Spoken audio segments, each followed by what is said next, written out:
Good afternoon, attendees of the 4th Annual International Conference on Human Rights in Southeast Asia.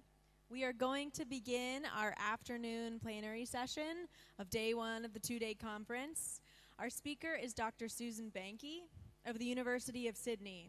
Her research interests lie in the political, institutional, and legal contexts that explain the roots of and solutions to international human rights violations.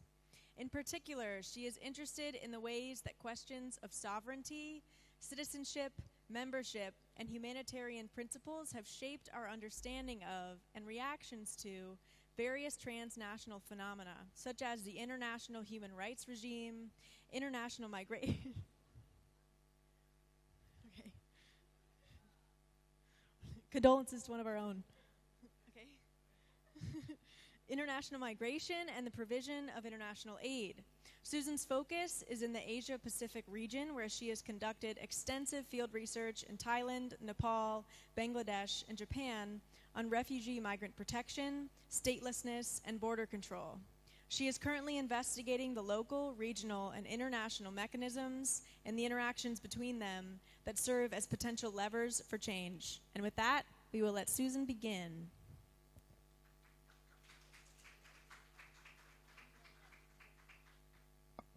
I have the unfortunate job of coming right after tea in the afternoon, where you've charged yourselves up on sugar, and I'm guessing in about 5 minutes are going to hit a major coma-like state. So I will do my best to keep you alert and entertained, but I will not be offended if you feel the need to stretch in the middle of my talk, just to keep yourselves lively and awake. First thing I'd like to do is to thank Hanif at the Center for Human Rights, Multiculturalism, and Migration for the invitation to come here. And I must say that I can see why Michelle Ford, the director of the University of Sydney's Sydney Southeast Asia Center, SEAC, came on board to partner with the University of Jember for this 4th annual conference, because I have seen really terrific conversations so far, from the practice of religion freedom and its limitations in our first plenary, to the specifics of conflict resolution in mining disputes, to the situation of women and the intersection of these women working to respond to climate change. I've really been impressed with the depth so far. My talk focuses primarily on Myanmar, which I say in the title of my talk is the country that has it all. And for many kinds of phenomenon that we want to explore about human rights violations, the trajectory of responses to them, and the architecture of human rights protection or non-protection day, Myanmar provides a number of very sobering examples. So it has a colonial past that easily links both ethnic division and the suppression of expression, as these were actions taken by the colonial rulers and then the military government, and now the government today. The country has an enduring military presence from 60 years of direct rule, and now, somewhat indirectly, through heavy-handed pressure and continued representation in parliament. Myanmar is a political terrarium, or an experiment for the intersection of domestic human rights violations and geopolitics, from its communist and Kuomintang border troublemakers in the mid-century through to 1989, to ASEAN's eagerness to engage the country in light of China's power. And the country also highlights the ways that the extraction of resources has implicated a range of actors in human rights violations. This includes ethnic armed groups who made shady deals and relied on questionable extraction and trading processes to fund their armies.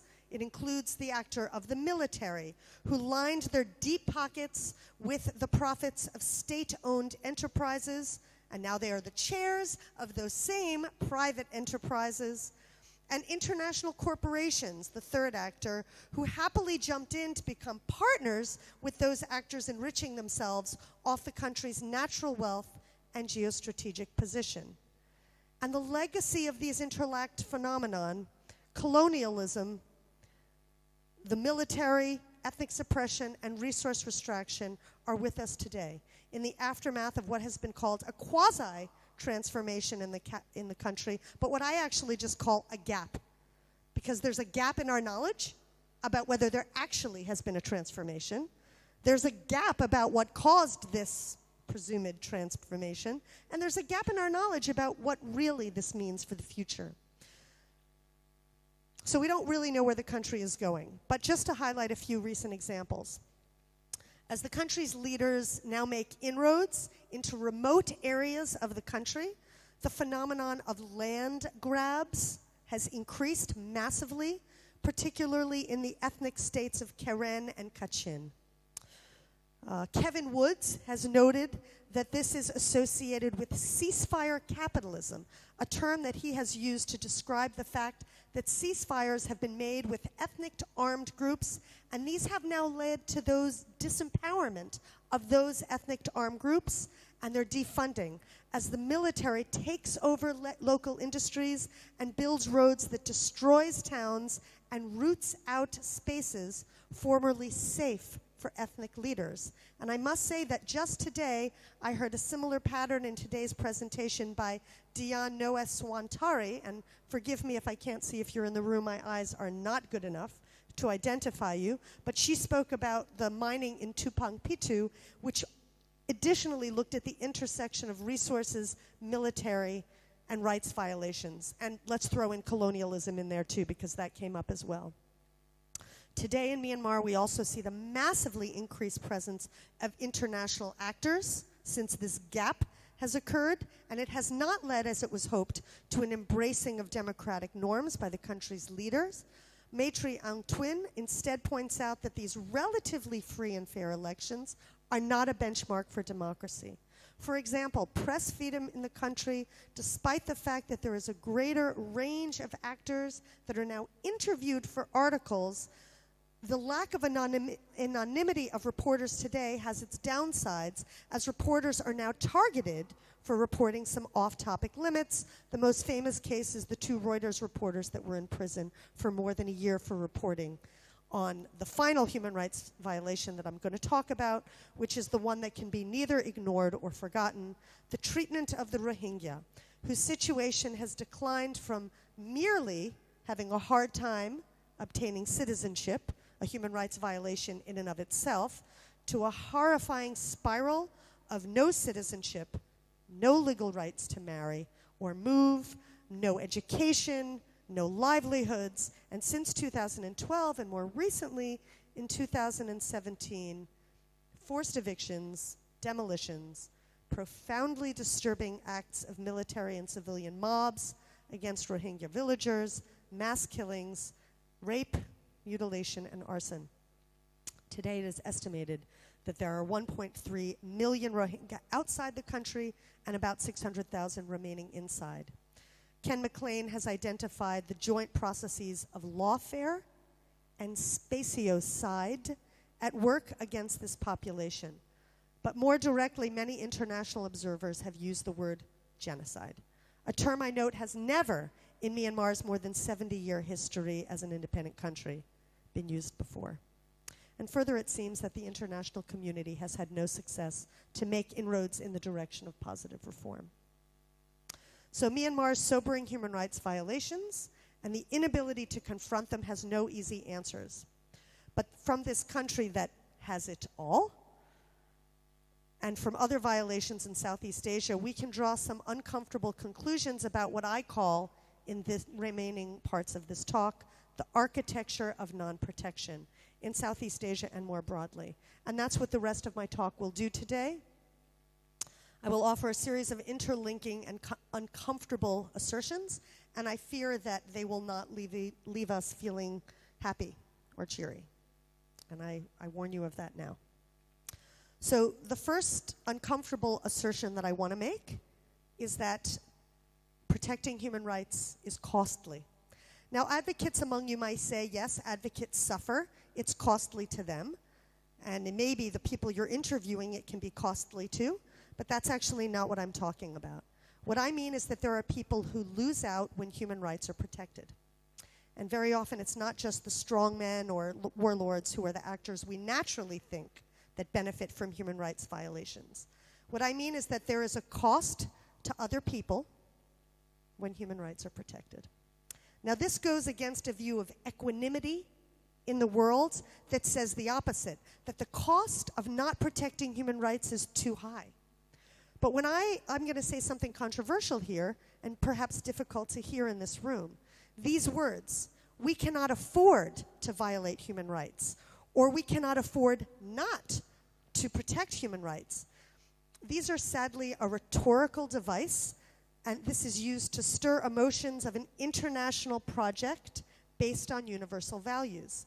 Or perhaps they point to a moral sense of responsibility, and if we are bereft, if we are missing that responsibility, then we risk losing our humanity, and that cost is too high. Or perhaps there is an appeal to reciprocity, a sort of legal karma, that if we don't protect the rights of some people now, our own rights can be violated later. Unfortunately, we are at a difficult moment for such rhetoric in the world. Universal values are decreasingly evident, so the importance of a moral cost for action and inaction is hard to make. And this whole idea of what I call legal karma, or threats or promises of reciprocity, also has little traction because we are at a unique moment, which is that we simply do not know what the world will look like in 50 years. We are, I assert, uniquely positioned not to worry about reciprocity. And related, we have proven ourselves incapable of thinking of long-term benefits. There may be long-term benefits to protecting human rights, but we are myopic, short-term in our thinking, and we are at this moment painfully and uniquely dismissive of a long-term future. So this returns me to my original point. There is a cost to protecting human rights. Consider some of the following examples from Southeast Asia. Improving the treatment of migrant laborers in Thailand will eventually be passed on to the consumer. Now, you may think paying more for your shrimp is, of course, a price that you would be willing to pay to know that the estimated 200,000 trafficked on fish boats were treated better and not put into conditions of slavery. But don't forget, there is a cost to protecting those rights. Another example, if we honored the rights of indigenous populations and respected their cultural practices, tourism in many places, particularly in Southeast Asia, would come to a standstill or become very highly costly. Now, there may be some models where ecotourism has permitted reasonably sustainable environmental practices, but for the most part, tourism is built off the backs of indigenous. And protecting them means that those places would be harder to access and experience. I was hoping to hear from a presentation earlier today that I think was going to make that argument. Unfortunately, it didn't happen, but the example I think was about Sicogon and Boracay in the Philippines, where tourism is denying the local populations land, food, and water. The cost to tourists of rectifying the rights of indigenous is less tourism, or very, very expensive tourism.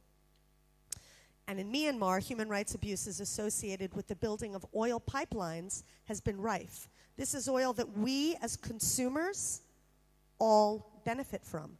The Yadana pipeline funded by Europeans and the Sino-Burmese pipeline funded by China. In both instances, it was the violation of human rights that enabled accessing energy at low costs. Remember, of course, that this is the short-term thinking that I talked about. The long-term costs of our overabundance of oil is a different question right now, and we will see in the coming years as climate change ravishes our environment. So to be sure, there are some low-hanging fruits where the protection of human rights will actually benefit all people, but this is rare. And this is why the director of Human Rights Watch, Kenneth Roth, in 2010, opened a report about human rights defenders with the following words. Every government is at times tempted to violate human rights. To encourage governments to resist that temptation, the human rights movement seeks to raise the price of abuse, to shift the cost-benefit calculus behind a government's actions. That is, one approach to protecting human rights is to make the costs of violating them too high for those who do so. And that leads me to my second point, the conundrum of information. At the bare minimum, the protection of human rights needs an abundance of information. Information has the potential, but not the certainty, of raising the cost of committing violations. And this was actually the point of one gentleman in the room with the presentation of the pipeline done by Dion about information about mining in Tupan Pitu, in which he said, we need more information. So here is the conundrum. We simply don't know how to use this information so that it hits the mark every time. There is no formula. And what does this information look like, especially with alternative facts? Right now, truth feels a little bit like a place that has no gravity. We don't know where to fall. We don't know what the truth is. And I'd like to turn just for one moment to this amazing quote by Hannah Arendt. As I read it, this is the next slide, just for a minute. I want you to read this and think to yourself, this was written in 1967. It has frequently been noticed that the surest long-term result of brainwashing is a peculiar kind of cynicism, an absolute refusal to believe in the truth of anything, no matter how well this truth may be established. In other words, the result of a consistent and total substitution of lies for factual truth is not that the lies will now be accepted as truth and the truth be defamed as lies, but that the sense by which we take our bearings in the real world is being destroyed. And for this trouble, there is no remedy. This is what it means to have no gravity, to not know where the truth is. You can go back to the first slide. Thank you. So this information, whose absolute truth is hard to become by these days, has to do two things. It has to lessen the distance between the violator and the violated, and it has to tell a complex story that is essentially about the long-term costs of violation. So how do you lessen that distance and tell a complex story? Now, I assert that that's through multiple sites of physical activism. This is about the collection, analysis, dissemination, and promotion of complex stories. That is, our treatment of information is key, as well as where it's done. So first, I talk about the collection of that information. Now, for collection of information, human rights violations, to be credible, it has to be collected in places proximate to the abuse, physically close by. And I call this the power, I'm pointing here, it's actually not behind me, it's there and there. I call this the power of proximity. The researchers in this room will well know this, right? For you to receive, the importance of receiving the stories that you're collecting the data in the places where the abuse is happening. It's been well documented that right now there's very little possibility of getting specific stories of human rights violations in Myanmar about the Rohingya itself. The international press wasn't allowed, local reporters were jailed. The UN Special Rapporteur was blocked from going into the country. So in this case, they went to the closest next place from which to collect the information, which was Bangladesh. And that's where you see the information coming from. But still, you can imagine a kind of outward-moving donut from the site of the abuse where the important proximate physical quality is important for collecting the information. So numerous ports exist today, and this research has been carried out, like I said, mostly in Bangladesh. Because of this, it is why someone from Fortify Rights, an organization that collects this information, wrote an article for Time magazine in February of this year entitled, "The Rohingya Diaspora is Crucial to Achieving Justice in Myanmar," for Time magazine. And here the information came from Bangladesh, but as I note below, gets telescoped to other spatial regions, regional areas, and international arenas. Now, some may argue that the internet has diminished the importance of this proximity, the power. But I say this ignores some important observations about the internet today. The first is that the internet is increasingly being used as a tool of surveillance, which means that just sending something through the internet is not a guarantee that you are safe.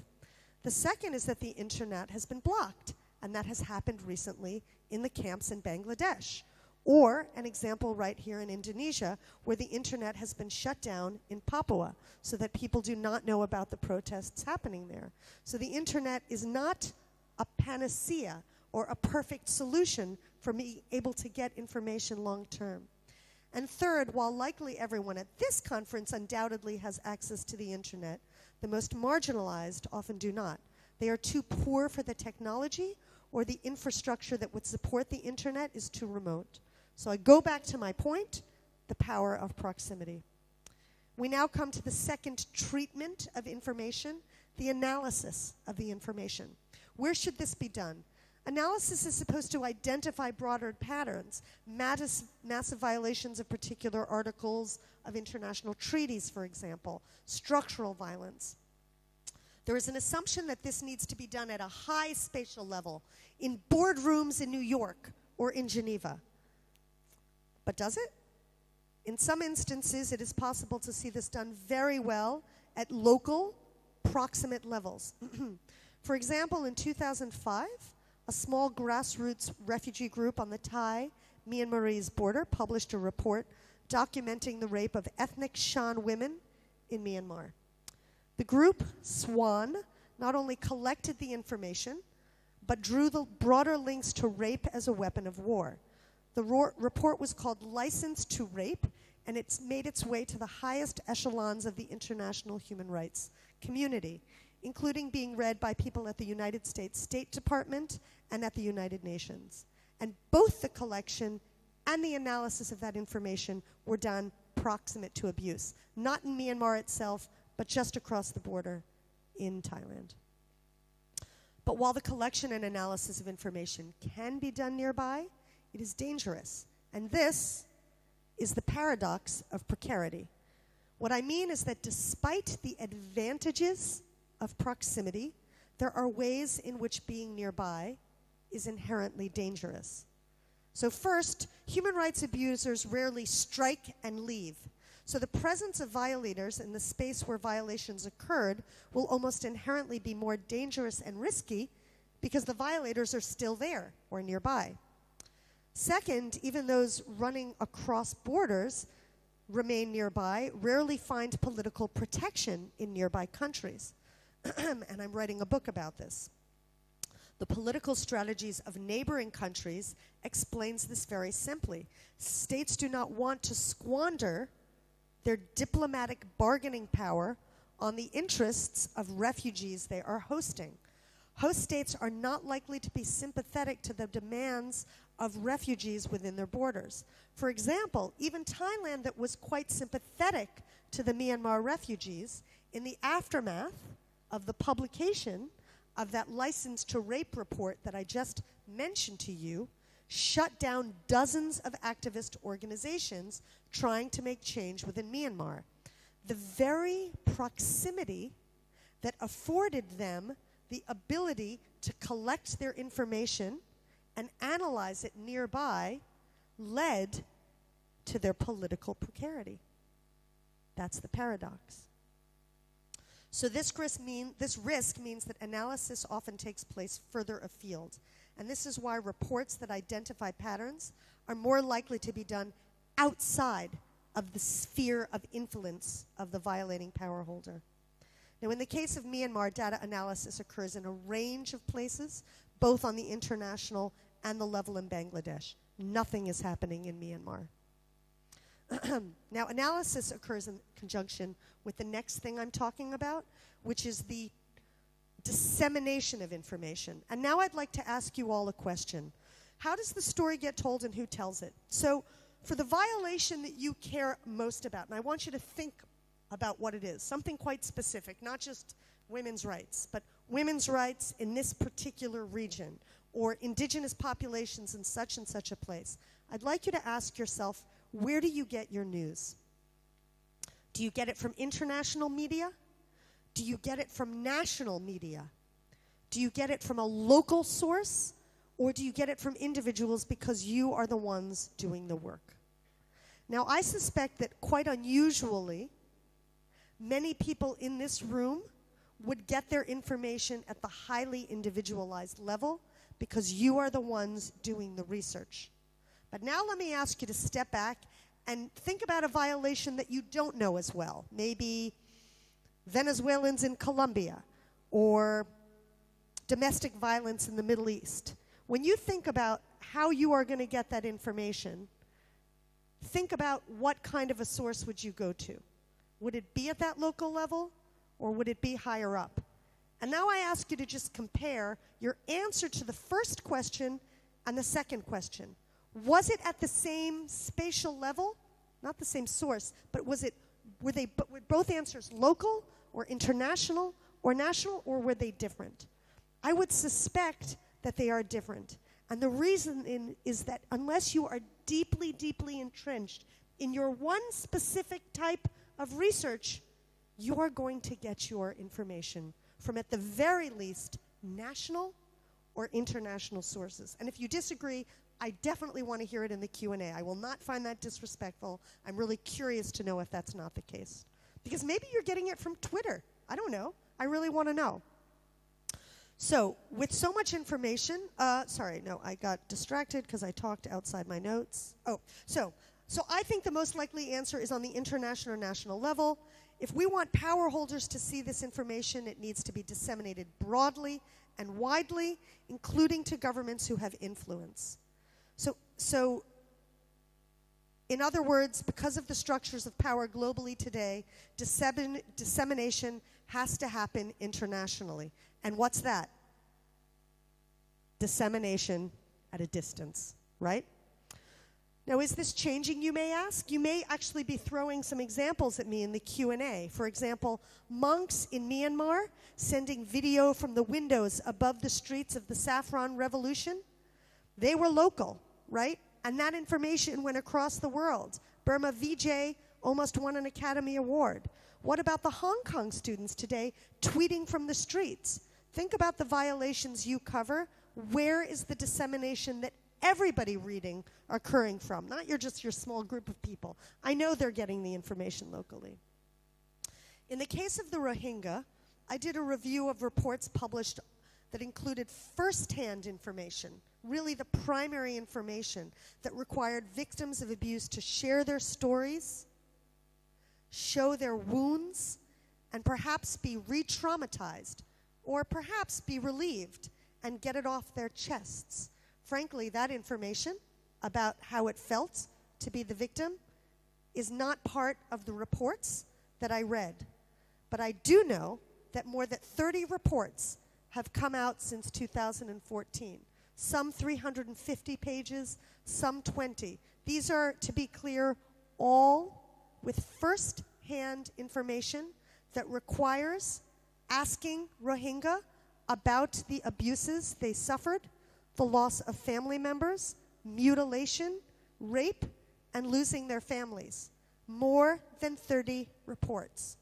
I don't think I'm giving anything away when I tell you there has been no discernible change as a result of all of these.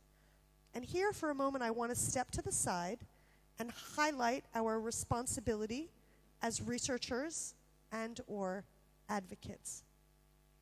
Because when we remember the source, the site of the violation, the local, the proximate, and the experiences of those violated, we must remember something. Do you remember how at the beginning of the speech I talked about extractive industries? The oil, for example, here from the research from Dion, or the jade in Myanmar, and I'm sure every single person here can come up with one. Let us not forget that research is also an extractive industry. For those who work at NGOs, and think tanks and journalists, and yes, university researchers, we benefit from taking the experience of others, refining it, like oil is refined, and allowing it to be consumed by others. Research is an extractive industry. How is it different from oil? Well, the answer lies in the final thing that we should be doing with our information, which is to leverage it. Now, this flies in the face of many academics who say that we should be collecting knowledge purely for the sake of knowledge. But I say, and I am very glad to be given the floor to be able to say my opinion, that if we are going to extract information and analyze it and disseminate it, we have to use it to leverage our issues. And this is my last point. The leveraging of information is overly focused on distance. Human rights reports are submitted to the Human Rights Council and to the Special Rapporteur. Results are difficult to see.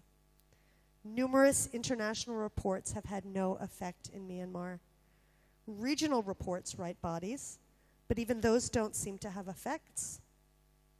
A sobering recent effort to help ameliorate the Rohingya human rights crisis at the regional level indicates the deficit, the lack of pressure when it comes to human rights regionally.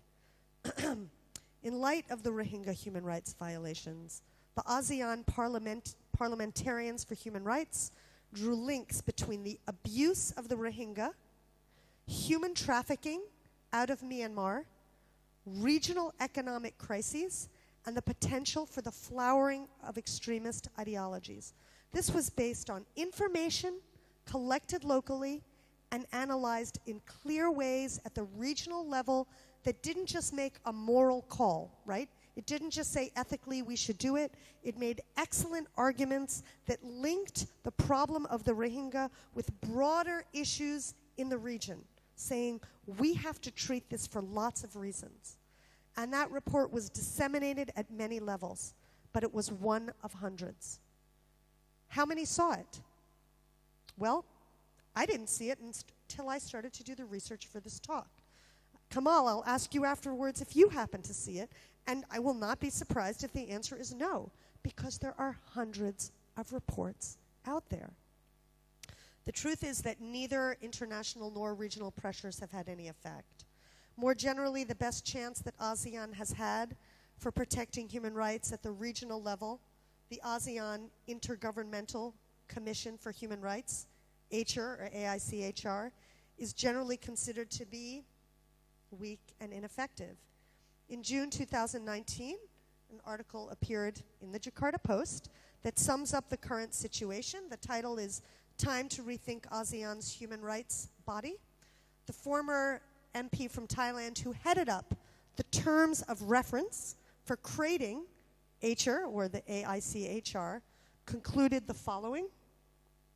I've just taken 3 paragraphs, and I see how small that is, so I'll read it. The result has been a mechanism that has achieved little and has no real positive impact on improving human rights in Southeast Asia whatsoever. This is a blunt but sadly realistic assessment echoed by many in the region. And I'm so sorry because I know this was spoke about in one of the rooms today. I couldn't be in 2 places at once, so there may have been a discussion about this already. Should civil society engage with AICHR at all? Is it more effective to engage directly with international NGOs, governments, and parliamentarians to seek advocacy goals and bypass AICHR completely? Question isn't even asked here. Should we be engaging at the local level? The question I'm asking, the proximate level. Does a toothless AICHR continued existence merely mean that ASEAN has given itself a cloak of legitimacy on human rights that it barely deserves? Does it deflect legitimate human rights concerns and civil society resources away from those that have the real authority to respond? Is AICHR capable of being reformed with its existing format Or would it be better to consider a new, fresh approach? I realize this whole time I've been going too close to the microphone. I'm sorry. Now that I've backed up, I realize it's much better right here. Should have told me 10 minutes ago. ASEAN rightly prides itself on having a diverse group of governments and cultures, but its human rights mechanism is clearly not able to stand up for the rights of citizens. From the killing fields of Rakhine State to the slums of Manila, the people of Southeast Asia deserve and need better. So this is my conclusion, and it isn't a wonderful one. Proximate work is precarious, and distant work is ineffective. This is the architecture of non-protection, and I am disheartened to say that I don't see it improving anytime soon. But not to leave you on too somber a note, I will bring us back just for a moment to the proximate and the local level. There are individual journalists who are willing to risk prison to report on human rights violations in northern Rakhine State.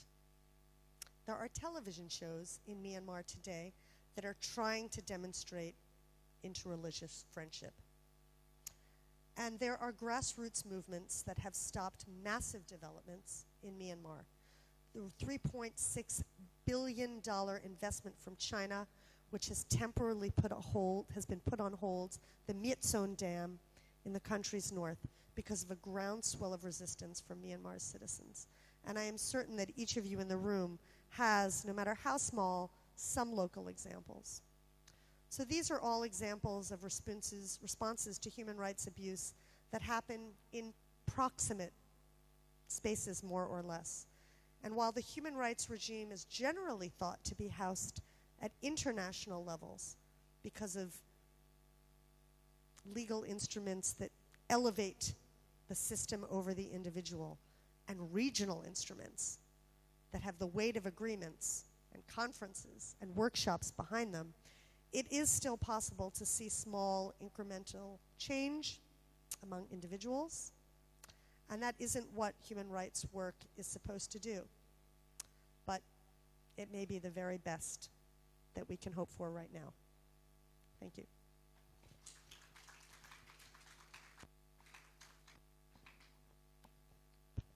First, Susan, thank you for your honesty and for shedding light on some of the ugliness of doing human rights work and or research, if they're not always synonymous, but I think the honesty is really important. We are going to have 30 minutes for Q&A. To start us off, I just want to return to this one point about how it seems appropriate for this event, but how research is an extractive industry. And it's not important to reconcile that with guilt that we may feel for it not being effective, but to let that conflict guide professional endeavors. So I think that's really important. And I think one thing that I'm wondering is, how does academia operate?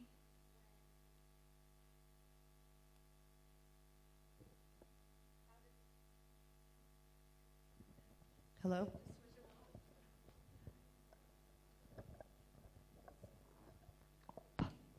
Are we back? Okay.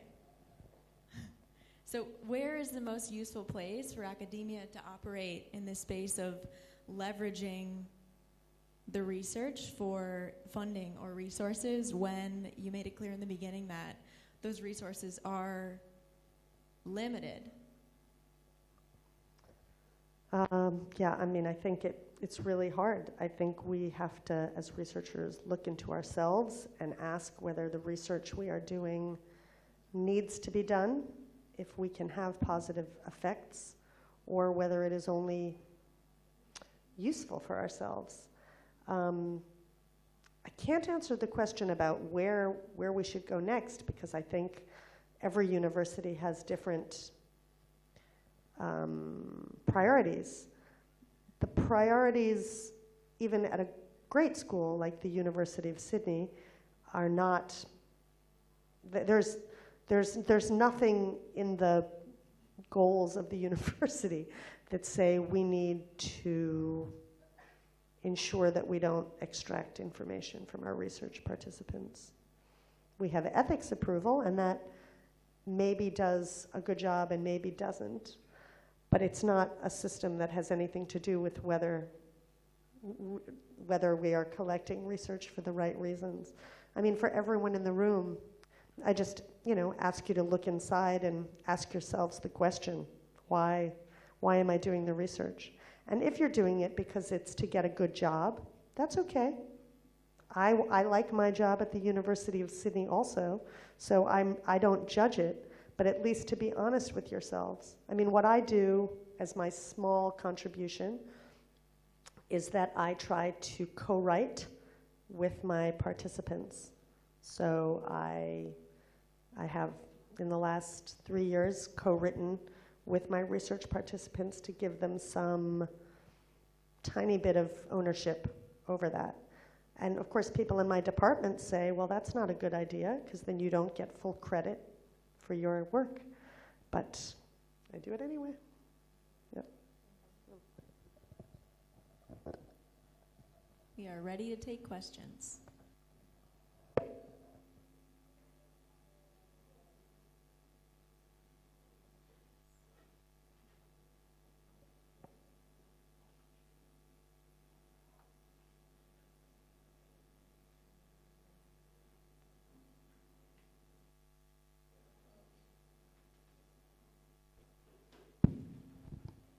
Yeah, first of all, thank you very much for your presentations. Yeah, it's really, it stimulates more thinking. So two things.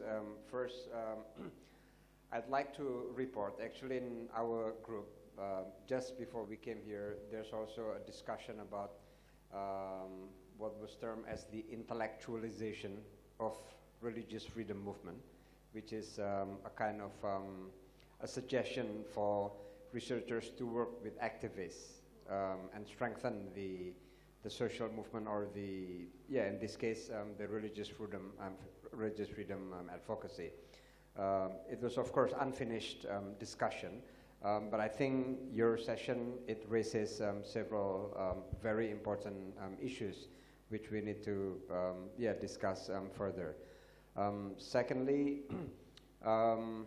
your presentation is rather dark, I would say. Not only Eicher, but in the beginning you also mentioned something like that even the universal values have lost traction. I hope I don't misrepresent you, but I think a very predictable question is so what? I mean, so what is the alternative? So I don't ask that question. It's probably too predictable, but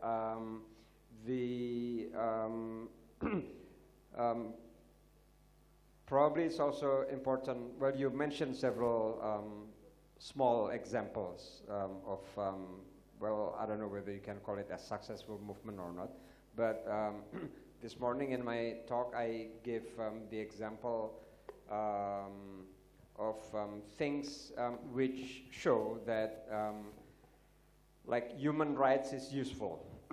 I mean, like if you take the example of the insertions of human rights articles in our constitution, it's not simply a document, but it has, I mean, it works in a sense.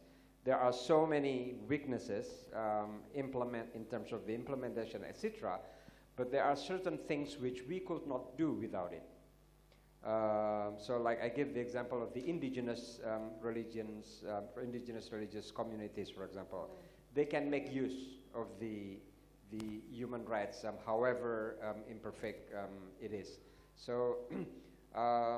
I agree that we need to continually do some kind of reflections to see the limits of even like universal values like that. But probably we also need to remind each other about certain things with which we can, certain things which we can do with, the universal values like universal declarations of human rights, or even the ASEAN Human Rights Declaration, although, well, I will agree with this. Until now, I haven't seen anything good coming out of the Eicher. Thank you. Thanks for your, Maybe I'll just respond before I forget. Is that okay? Thanks for that point, Zeynep. So yeah, it was very negative. That's true. Let me just say, the one thing about the argument that protecting human rights is costly that is positive is what this might suggest is that people who violate human rights are not evil. It's just in their interests, right? They don't violate human rights to just nastily keep migrant laborers at sea. It's just that that's their livelihood. Now, that doesn't maybe make it okay, but I guess the positive side of that is exactly what Kenneth Roth said, is if you can shift the cost-benefit equation, you may be able to make a change, by which I mean, if you make it more costly to violate those human rights, then it is possible that people who are not pure evil, and I believe it or not, after my miserable speech, that I do not think people are purely evil, if you can increase the cost of the violation, then you will see a reduction. To your point about the change in the law that is honoring people, I mean, absolutely, I'm happy that there continue to be examples where people are able to promote laws which are able to protect some elements of the population, despite the fact that those might be costly.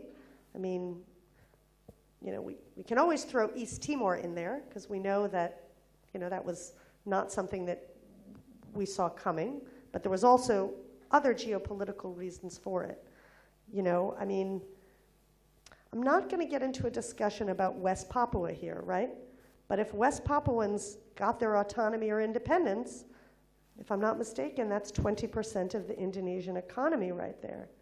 So one can understand, without calling the continued hold on Papua as evil, one can understand that there would be a massive cost to Indonesians for that.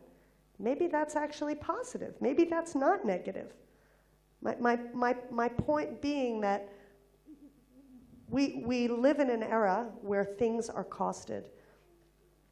And how much we are embracing universal values. Look, you pointed to one piece of evidence. I see less of it. It's there, for sure. But I would love there to be flowerings of examples in this room and beyond. But I think there are fewer and fewer of them.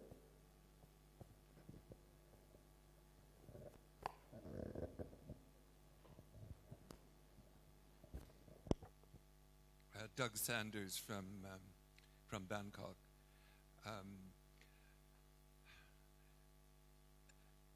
HR, I think, has been. I think there hasn't been much of a historical memory of how HR comes into existence. In fact, when the 10 countries of Southeast Asia worked on drafting the charter for the Association of Southeast Asian Nations, it was obviously impossible to include human rights. Up until that point, the organization had been fairly loose, and clearly majority votes didn't carry. So we were starting with something which was extremely weak. On the question of including human rights in the charter of ASEAN, Myanmar was opposed. Not surprising. Malaysia was opposed. Brunei was opposed. Singapore, which doesn't pay much attention to human rights, was indifferent, perhaps not wildly opposed. And so the question became, it's impossible. It's impossible. There was a particular strategy to get human rights into HR. And that was the sense that for the organization to have credibility internationally, and the comparisons are the OAS in the Americas, the European Union, the African Union, organizations that all had human rights to some extent built into their structure. There was a proposition, a trade-off. The trade-off was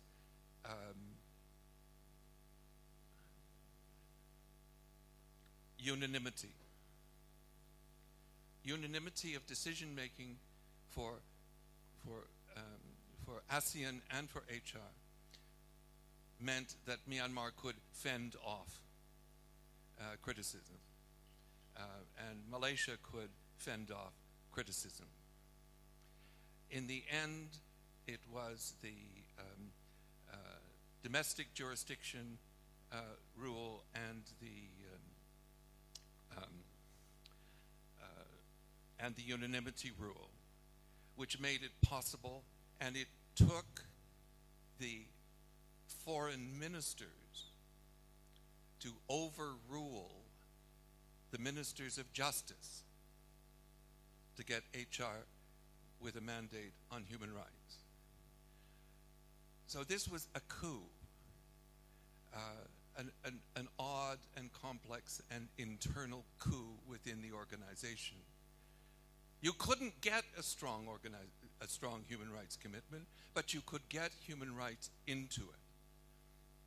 It was not going to be called a commission because, the UN has a commission on human rights. That sounded too great. So, intergovernmental commission. It's ours, no one else's. And so that actually satisfied the opponents that commission was not dangerous as a term. And so, this was a very, very peculiar and largely unknown set of bargainings, which resulted in a commission that could have no authority without a political consensus by the politicians. One of the interesting things that happened was that Effendi, who was the first commissioner appointed by Indonesia, and I must say that the two countries which were the most positive in this story were Indonesia and Thailand, the only two who appointed independent figures to be their representatives on HR. There was a sort of public process of selection. No other countries did that. Normally people were sort of people within foreign ministries who had permanent public jobs. Effendi went ahead and had workshops and talks and research projects, and he published them all on the website of HR, because at some point, not thinking this was risky at all, HR had given this mandate to all of the commissioners that their activities could be reported. And so it looked like HR was actually doing something, but it was Effendi doing something. And certain other figures who have had the position as a representative on HR have also created, you might say, an illusion. You might say at least some interesting events. So I've taught international human rights for years, and I remember at the beginning of the United Nations Commission on Human Rights, you could not name a country. You could say, there are certain countries, like South Africa, which have fundamental racist projects. You couldn't name them. You couldn't have a resolution condemning any country.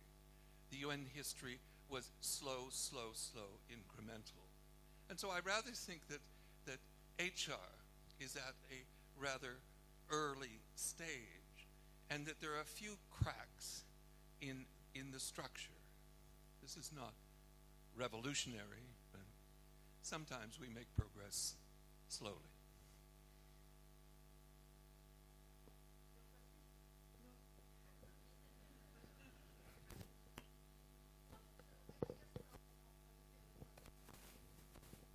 Thank you for all that. I would expect that, you know, being in a room of South Asianists, there's quite a knowing of the principle of non-interference, particularly where it comes to Myanmar, the idea that first there was going to be constructive engagement and then flexible engagement. I mean, there have been ways in which the HR was tried to be used. I really appreciate the points that you've made about some of the history and the reasons for which it may have been dead on arrival. But unfortunately, that doesn't negate where we are today. I'm curious to know about the cracks. And my argument would be, and this was, of course, the end of my talk, whether there were any cracks sort of in the local level, if that's where we see in those proximate spaces. But yeah, no, I appreciated all of that. There was definitely some things there that I didn't know. Thank you.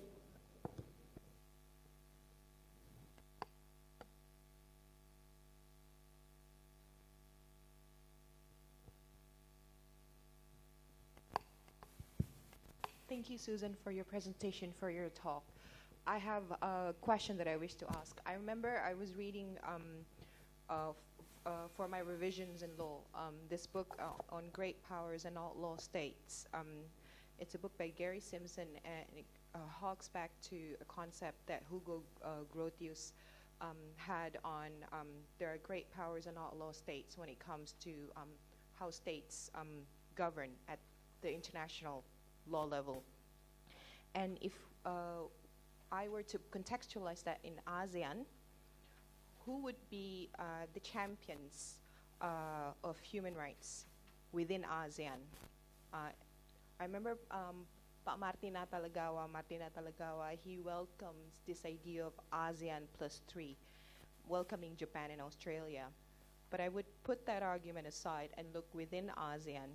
Who would be the great powers within ASEAN who would be champions of human rights, taking into account the case of Rohingya? Thank you, Susan. Thank you, Farah. That's a great question.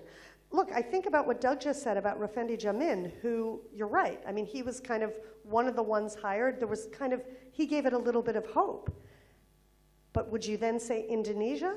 Is that great power? Do we just say we had one individual at one moment? That's an IR question for those of you who study political science, the power of the individual versus the power of the state.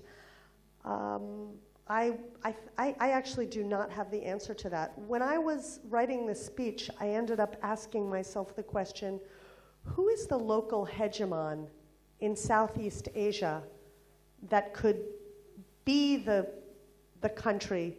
And you know, maybe it's unfair to make it about Rohingya. I mean, that is completely intractable, and right now we're not seeing solutions. But let's say on other issues. And I don't have the answer. I mean, and I would love to hear from those of you who are from Southeast Asia rather than me, but to my mind, the local hegemon is not local. The local hegemon is China, who's not local. I mean, it's more local than, say, the United States. I mean, Catherine Renshaw has a fabulous new book out called Human Rights and Participatory Democracy, which has a terrific review of ASEAN, its treatment with Myanmar, and also speaks about one of the few successes of HR, which is in trafficking. That trafficking has actually had really good agreement. If I'm not correct, with the exception of Laos, every Southeast Asian country now has legislation that not only just problematizes trafficking, but has specific stipulations of how the trafficked are to be treated, the traffickers themselves, and some of the responses. And that actually did come from HR. So that might be one example. And so then I guess my answer to your question is it's not actually about the great power, it's about a particular issue that might at one time speak to the common interests of the community which has such diverse interests. Thanks for the question.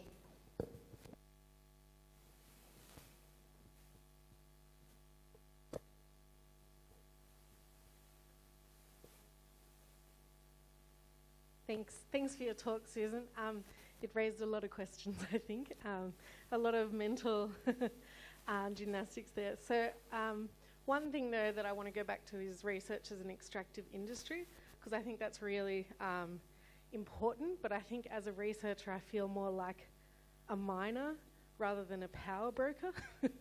So going up the chain and looking at like the big publishers, Wiley and Sons, Taylor and Francis, the ones that make all the money and put the paywalls in place. What is their role in making information more accessible? And I know some of our colleagues here have said, how do we get research that's written about Indonesia, that's published outside of Indonesia, how do we get access to that? And I'm sure most people in this room have maybe come across paywalls trying to get access to research that would help inform your own research and your own research approach. So should there be more of a decentralization of academic knowledge? And I know in Australia there's a movement from Indigenous Australians and it's written about us, not without us, which kind of speaks to you publishing with your participants. But how do we decentralize knowledge for the benefit of all? That's a great point, Rebecca. Probably most researchers would be closer to the minor, and the BPs of the world are the university presses that control what gets published. But we are still, I mean, in that analogy, the minor is still a lot more powerful than the gold in the ground. And so we do have a responsibility. But I couldn't agree with you more. I mean, the entire university system needs to be dismantled. It needs to be decolonized. And I'm right there in that fight, but I also need to keep my job. No, I'm being honest. I mean, like, that's probably what the miner says, right? That's what the coal miner is now saying in Australia, when we know coal is destroying the environment. But the coal miner says, but I have to keep my job. And I'm saying the same thing. So I'm no better. Seriously, I'm no better.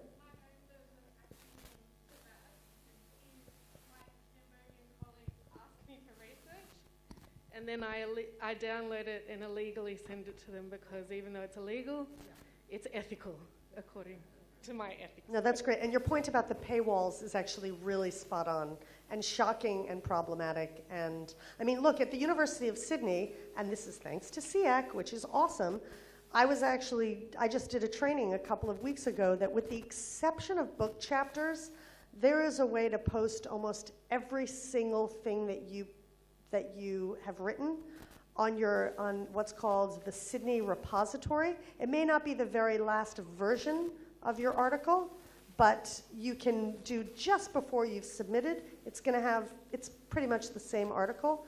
And so I've just done that. So now all my articles are now available, except for book chapters, which forget that.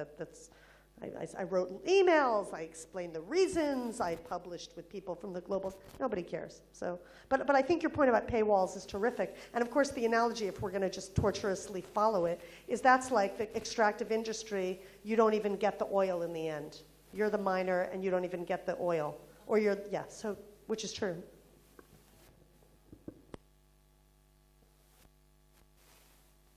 We have time for 5 more minutes of questions.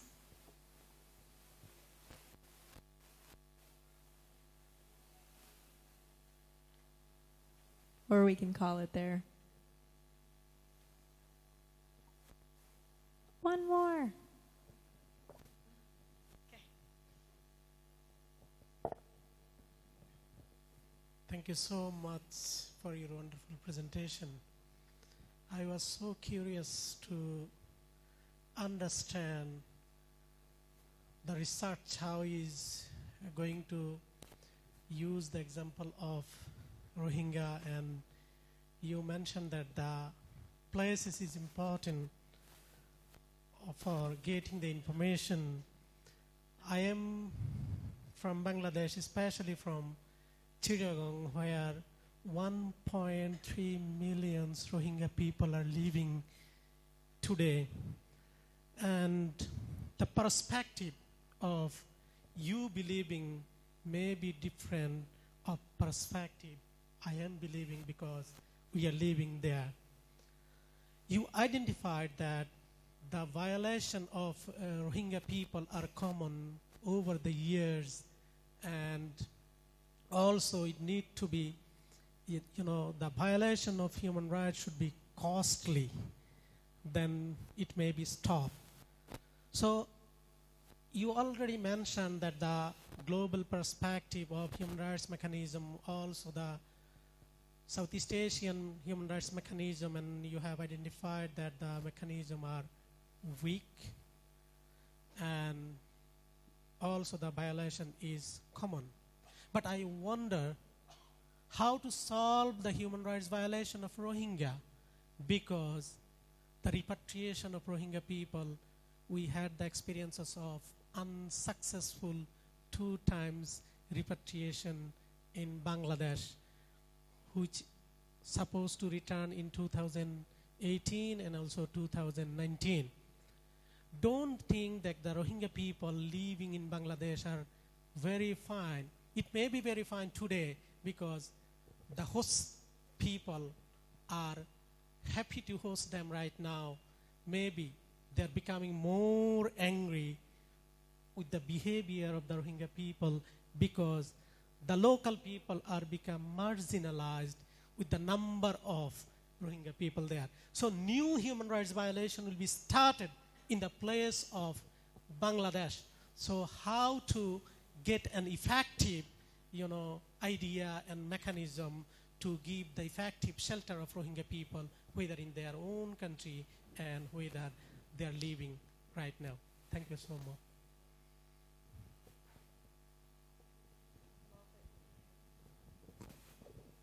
Well, thank you for that question. You're right. The cost of fully protecting the rights of 1.3 million stateless people in your borders, a country that is also not extremely wealthy, the cost of protecting those rights will be exceptionally high. And who do you think is going to pay for it? The Chittagonians, the Bangladeshis. So I don't have an answer. I really appreciate your bringing up the point of the host refugee tension that will continue to exist. In this talk, I didn't actually talk about violations in Bangladesh because except for the internet, I was talking more about Myanmar. Your question about what do we do with that population is an incredibly difficult one. As a teacher, I pride myself on my teaching, and I teach a class in human rights advocacy, and I had a woman from Kachin State in my class, and a couple of months after she took my class, she was back in Myanmar, and there were increasing violations in Kachin, and she said, now what do I do with all the information that I've learned? And I did the best I could to give her some small advice, but yeah, unfortunately, I don't have the answer of what we do with 1.3 million. Obviously, I think that this microphone should work, and then this one's not working. And then after this microphone works, the thing that what I would like to see is the restoration of citizenship in Myanmar for those who were born there. This wasn't even in my talk because I think I've depressed you enough, but we are also going to see, I think, an increasing number of stateless in the world. We see that the United States is starting to strip the citizenship of people. We see that in Australia, and we see it in the UK. We have recently seen in India, in Assam, that there's been an effort to strip people that have been in India for decades, if not their whole lives, of their citizenship. So the chances that Myanmar is going to recognize the citizenship of a population that since 1960